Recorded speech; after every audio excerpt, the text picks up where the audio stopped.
Voici les macaques nègres. Des singes affublés d'une crête iroquoise.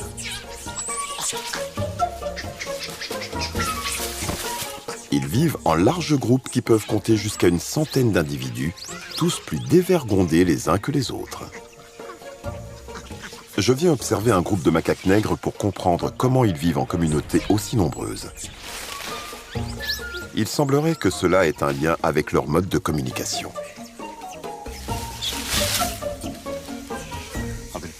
Il y a un petit moment que j'observe ces drôles de numéros. Et j'ai un peu l'impression d'assister à une réunion de famille très mouvementée. Ici, le bruit est permanent et pour une oreille non exercée, cela peut faire l'effet d'un vacarme indistinct. Mais le moindre cri, la moindre interjection ont une signification bien précise.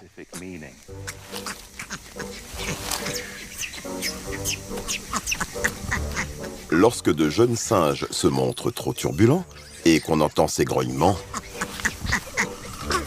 c'est qu'ils viennent de se faire rabrouer.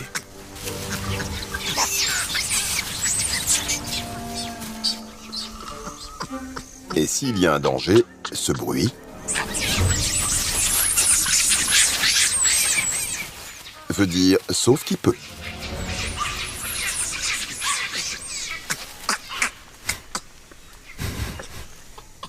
Étonnamment, ces macaques peuvent exprimer plus d'une centaine d'intentions différentes.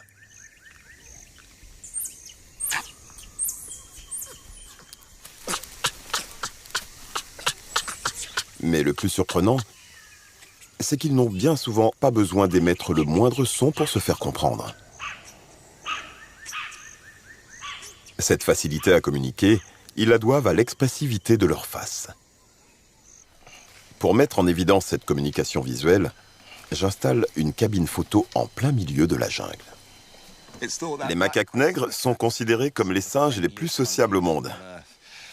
Quand ils sont en face d'un congénère inconnu ou qu'ils ne reconnaissent pas, leur face s'illumine et ils se font charmeurs.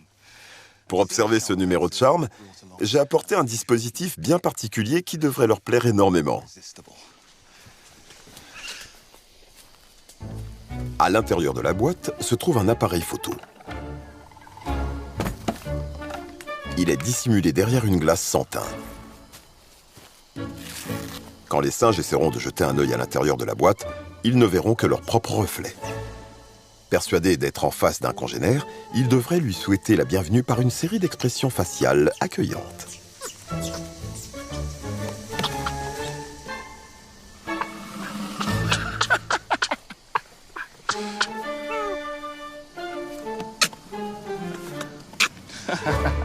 On voit bien qu'il veut regarder à l'intérieur de la boîte. Il essaie de comprendre où est l'autre singe. C'est pour ça qu'il passe d'un côté à l'autre.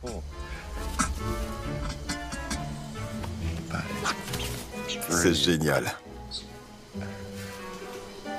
Mais regardez bien la manière dont ils utilisent leur face et en particulier leur bouche.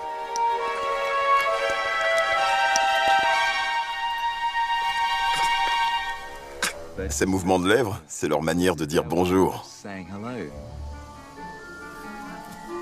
Chaque mimique a une signification bien précise.